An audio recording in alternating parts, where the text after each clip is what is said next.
Shalom, shalom, mis queridos y amados hermanos, que la paz del Eterno sea sobre todos ustedes. Javé. Estamos en la parashá Vayizgash de esta semana. Se acercó y dice: se acercó a él Yehudá y dijo: por favor, mi señor, habla ahora tu siervo una palabra en los oídos de mi señor, pero no te enojes con tu siervo, ya que tú eres como el paró. Mi señor había preguntado a sus siervos diciendo: ¿acaso tienen ustedes padre vivo y otro hermano? Y contestamos a mi señor: tenemos vivo a nuestro padre anciano y un hermano joven de su ancianidad. El menor de sus hermanos, el menor, su hermano murió y quedó él solo de su madre, y su padre lo ama. Pero tú dijiste a tus siervos: bájenlo a mí, para que ponga mi ojo sobre él. Contestamos a mi señor: no puede el muchacho abandonar a su padre, pues si abandonara a su padre morirá. Pero tú dijiste a tus siervos: si no baja vuestro hermano el menor con ustedes, no volverán a ver mi rostro. Bueno, pues en la parashá pasada hemos dejado esta situación en la encrucijada y también en la situación donde se tienen que resolver todas aquellas cosas que habían quedado pendientes, especialmente en la relación que tenían y los hermanos de Yosef y Yosef. Se tenían que resolver esta situación. Se había quedado algo muy tremendo ahí en medio de ellos. La situación de haberlo vendido como esclavo a Egipto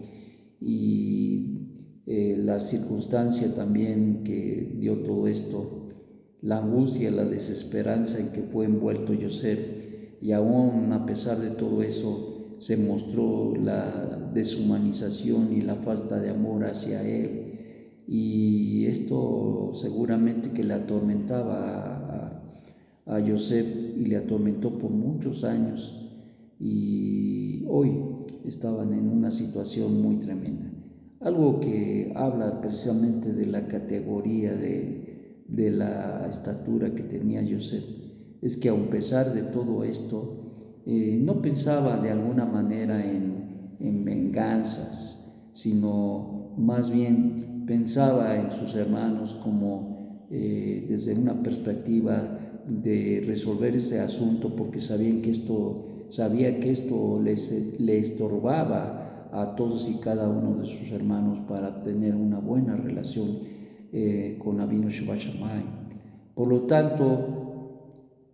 se tenía que resolver todo este asunto, y dado que pues no los había visto por años,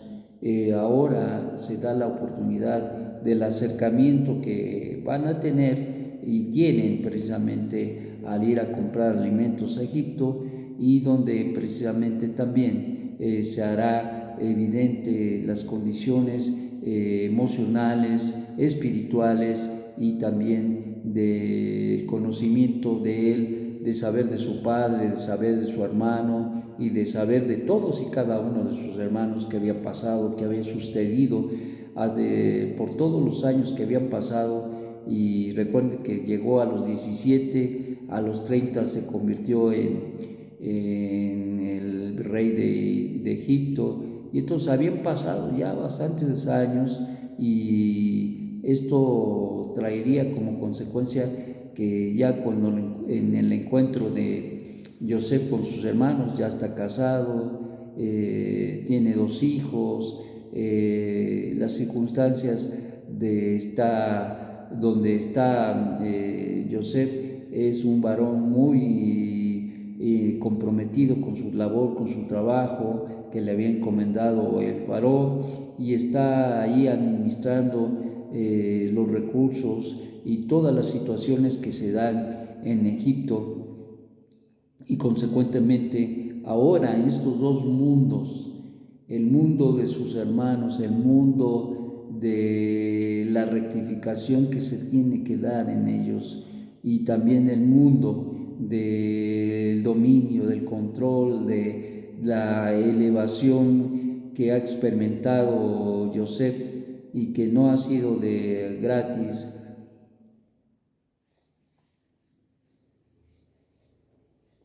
porque el Eterno, quien es bendito,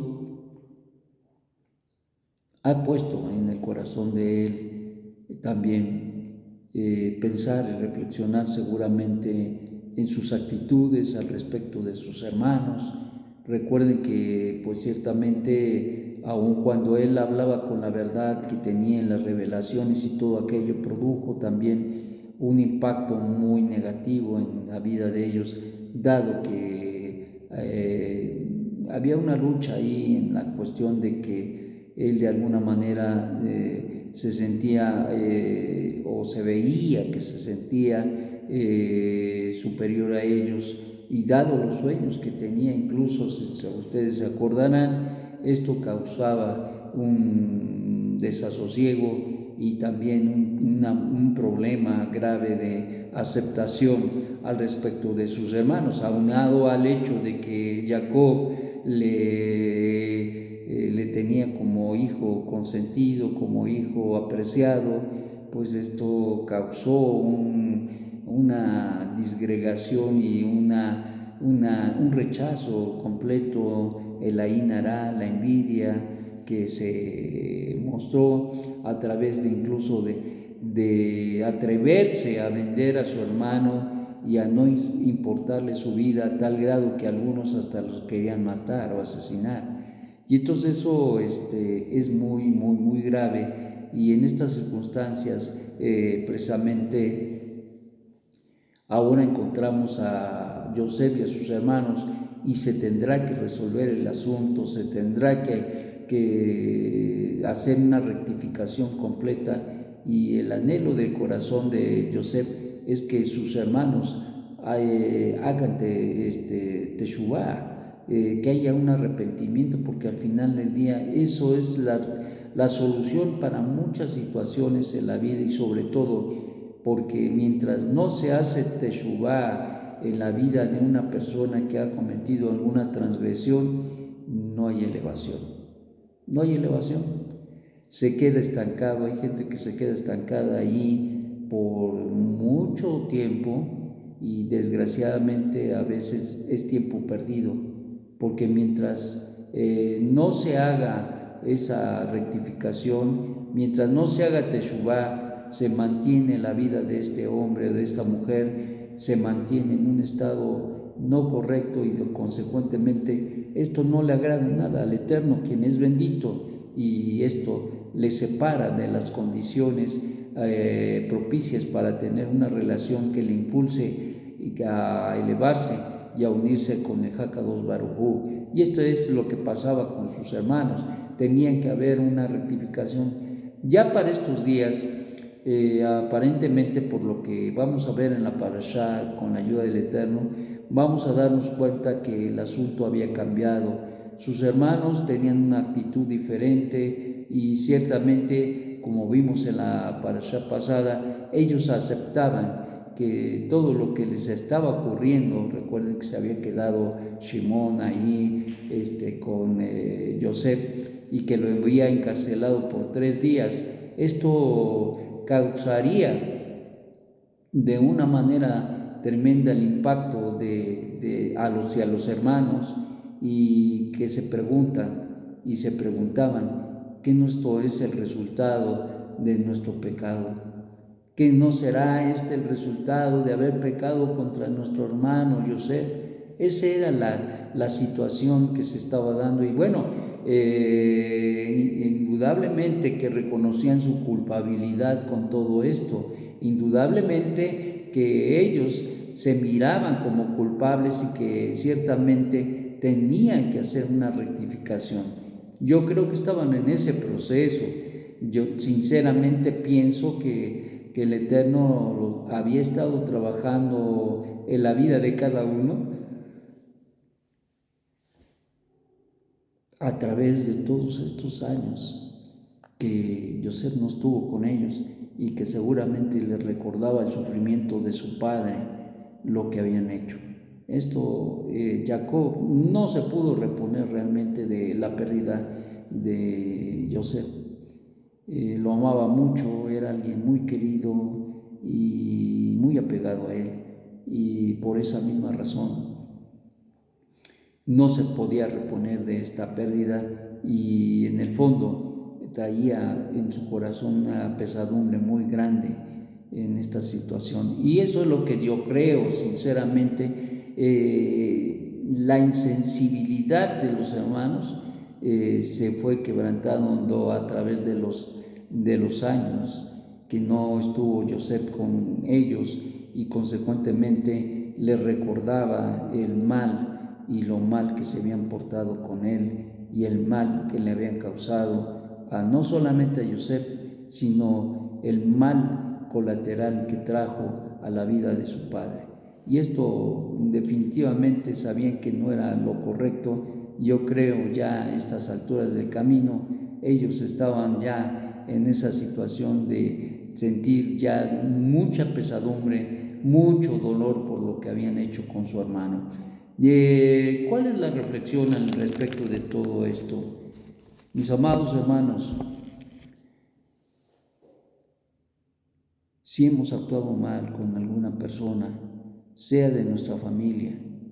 sea quien sea, nuestro padre, nuestra madre, nuestro abuelo, nuestra abuela, nuestro hermano, nuestro tío, nuestros hijos, nuestros padres, tenemos que hacer una rectificación. La situación no es sentirse mártires, sino reconocer que si hay algo que se tiene que hacer, se tiene que hacer. Que si hay algo que tenemos que rectificar, lo hagamos. Que si hay algo de lo cual tenemos que arrepentirnos, que nos arrepentamos. Porque ciertamente un hombre, una mujer, aun cuando sea escogido de Dios, como lo fueron los hermanos de Yosef, que ustedes saben que fueron la simiente de las 12 tribus, aún a pesar de eso, Dios más